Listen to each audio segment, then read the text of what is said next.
Assalamualaikum warahmatullahi wabarakatuh. Ashama harka fuuna akkam jirtu hordoftoota maatii chaanaalii naa ta'uu jirtu bagarra deebiin gara chaanaalii kanaa nagaan dhuftan isiniin jecha hordoftoota kiyya kabajamoo qaqqaaliiwwan ilmaan Oromoo kanneen biyya alaaf biyya keessaadha. Viidiyoo yuutuubaa akkasuma immoo barnootaa waa hedduudha kan hin gadi lakkisaa ture. Viidiyoon kiyya kun jechuudha viyuu baay'ee hin qabu. Kanaafuu warroonni beektanii warroonni hin beekne jechuudha akka bilayyin keessan bira ga'u laayik sheer koomentii godhuudhaan na jajjabeessaa isiniin jedha. Har'a viidiyoo akkana jechuudha nam hunda barbaachisu jechuudha fideetii isinii dhufeetii jira. Viidiyoochinis jechuudha namoonni hundi maaliin kan fayyadamu yuutuubaa fi waan hundaa jechuudha jiimeela jechuudha. Kanaafuu har'a jiimeela akkaataa itti banatan jiimeela jechuudha seera isaadha guuttatte siitingii isaa waliin sirreessine jiimeela bareedaa akkasuma immoo kan nuti bilbila biraarraa gara biraattillee jijjiiratu dandeenyu jechuudha. Akkaataa itti banatan jechuudha. Viidiyoo kana haga dhuma isaadhaa yoo nafaana turtan waan akka malee jiimeela keessan jabeeffattanii yuutuubaa fi waan adda addaa ittiin dalagattanii ittiin banattan jechuudha.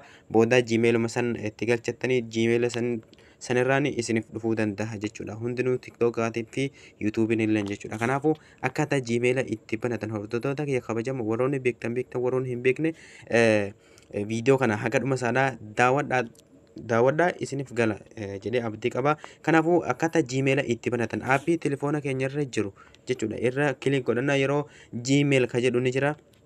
Jiimeel kanarra kilik godhannaa. Ani waan hin banee jiruuf akkatti naaf baasa jechuudha. Isin yoo akkatti isiniif hin baasu jechuudha. Kanaafuu piroofaayilii kiyya kun ni jira.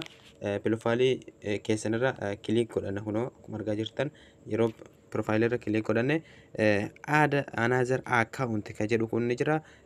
Add another account ka jedhu kana kilik godhanna jechuudha. Akkuma argaa jirtan kana Google ka jedhu ni jira. Google kana kilik godhanna jechuudha. Google ka jedhu ni jira. Google kanarra yeroo kilik godhanne akkatti nuuf baha jechuudha. Hordoftoota kee kabajamoo ani waan hin banee jiruu fi akkasuma jiimeelii keessa yeroo seentan akkatti isiniif baha jechuudha. Warri tanaan dura hin banatin bilbila keessanirraa hin qabne jechuudha.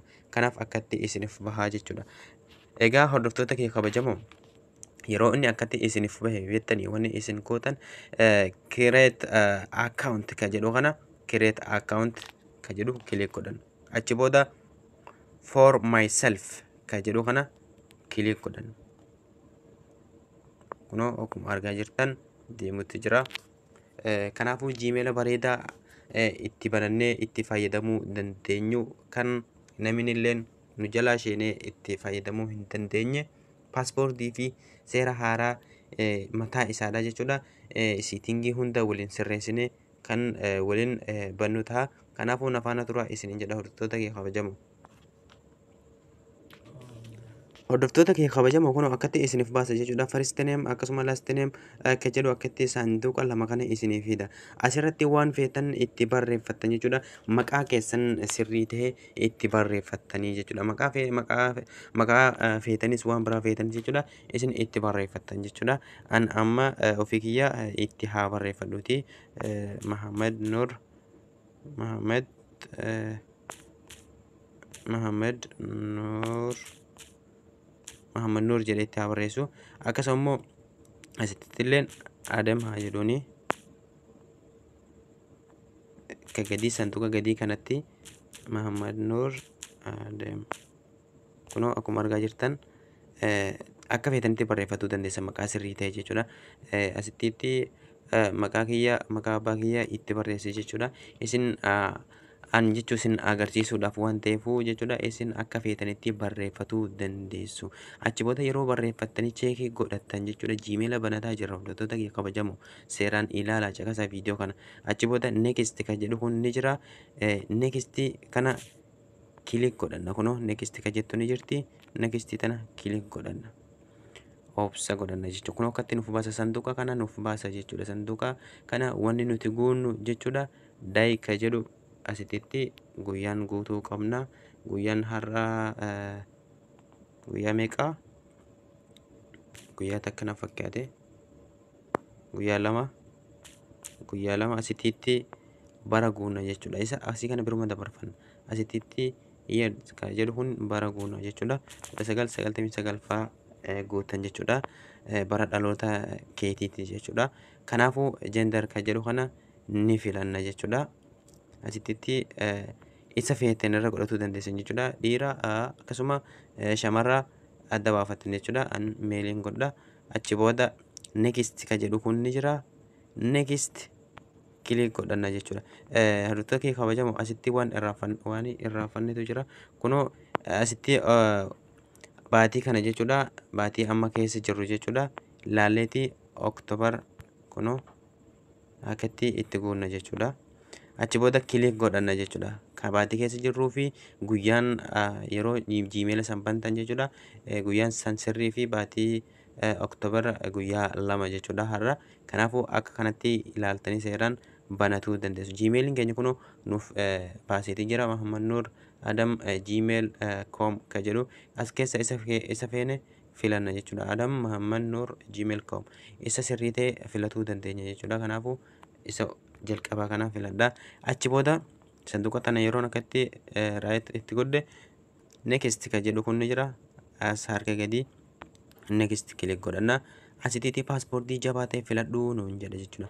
Paaspoortii jabaa ta'e filadhuu nuun jedha. An paaspoortii kiyya itti barreeffadha jechuudha.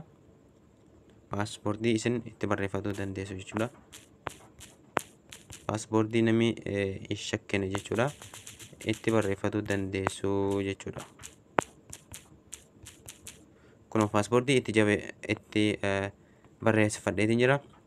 Akkasumas sanduuqa tanarra kilik gootanii paaspoortii keessan sirrii tahuu dogongoruu barreeffatuu kilik gootaniiti sirrii tahuu laallattanii cheekii godhuu dandeessan jechuudha.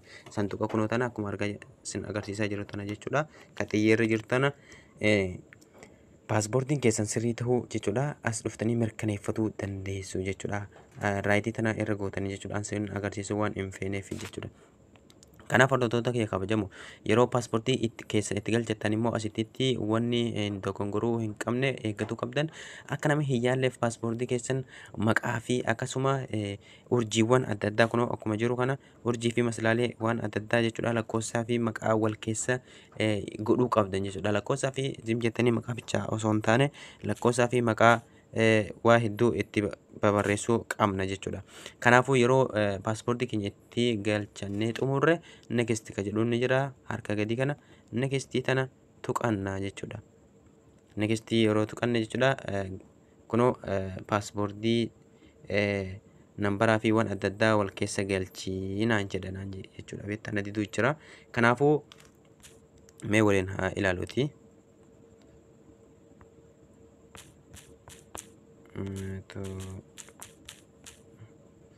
Kunoo itti galchadheeti jira amma. Achi booda next godhanna. Didee jira.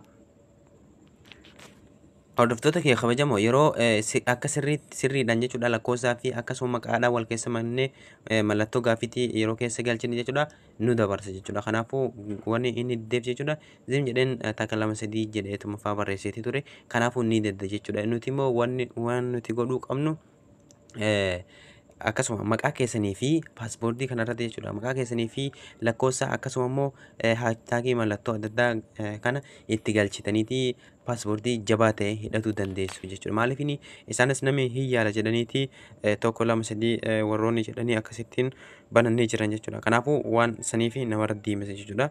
Paaspoortii jabaa ta'e yeroo hiite jechuudha isi dabarsa jechuudha. Inni kun akkatti nuuf fida jechuudha.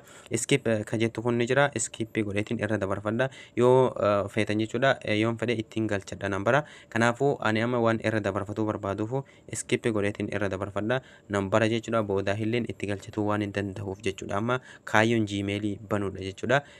Lakkoofsa biyyi jirtanii isinii fida. Lakkoofsa biyyi jirtanii keessan itti galchattu jechuudha. An skip godheen irra dabarfadha. Warroonni feetan immoo asitti itti galchatanii piinii isiniif ergaa piinii sanitti guuttattanii next gootanii isin dabarsa jechuudha. Kanaafuu amma skip godheen irra dabarfadhanii skip godhee irra dabarfanna. Kunoo Gmail keenya asitti akka ta'e nuuf baaseetii jira. Nuuf fideetii jira jechuudha. Gmail keenya bananneetii jira. Achi booda xumuruuf yeroo xiqqootu nuuf jechuudha. Next ka jedhu ni jira. Kun akkuma argaa jirtan harka gadi next kana kilik godhanna jechuudha. Gmail keenya bananneetii jira jechuudha. I agree ka jedhu ni jira. Achi booda I agree kilik godhanna jechuudha. yeroo agree kana kilik godhanne jechuudha. Gmail keenya xumurreeti jira. Gmail keenya paaspoortii isaa dhaabbiinu kan dagatuu hin dandeenye jechuudha. Xumurree bananneeti jirra. Akkasuma immoo yuutuubii fi waan hunda ittiin ilaaluudhaaf jechuudha. Gmail keenya sirrii ta'e jechuudha. Barbaadannee itti galchachuu dandeenya jechuudha. Hordoftoota kiyya kabajamoo akkuma argaa jirtan kana asirratti viidiyoowwan hedduu gadi lakkisaatiin ture. Viidiyoo barnoota yuutuubii fi akkasuma hedduu gadi lakkisaatiin ture. Viidiyoowwan kanarraa waa hedduu ni barattan jedhee abdii qaba. Warroonni beektan beektanii warroonni hin beekne laayik sheer koomentii godhuudhaan nu jajjabeessaa isiniin jedha. Viidiyoo keenya har'aadhaa kana fakkaata. Haga viidiyoo biraatiin walitti deebinutti nagaan jiraadha.